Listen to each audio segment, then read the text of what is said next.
Saatnya perbarui informasi Anda di Kompas Update. Saudara, 89 warga desa Kapanewon Semin, Kabupaten Gunung Kidul, Yogyakarta, diduga keracunan usai menyantap makanan hajatan. 5 warga masih dirawat intensif di Rumah Sakit Umum Wonosari. Kejadian bermula pada Rabu malam saat salah satu warga menggelar hajatan dengan menyajikan nasi dan sejumlah lauk pauk. Namun, Kamis siang puluhan warga yang datang hajatan mengalami mual dan diare dan langsung dirawat ke Puskesmas Semin 1 dan Rumah Sakit untuk perawatan medis.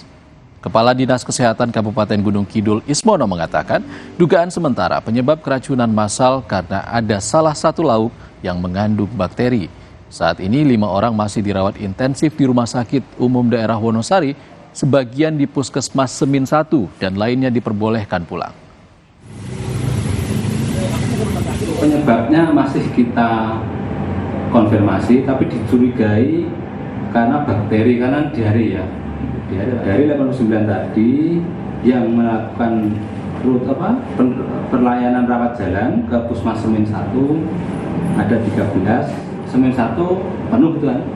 Ke Rumah Sakit Wonosari itu 1. Demikian Kompas Update, saudara. Terima kasih. Sampai jumpa.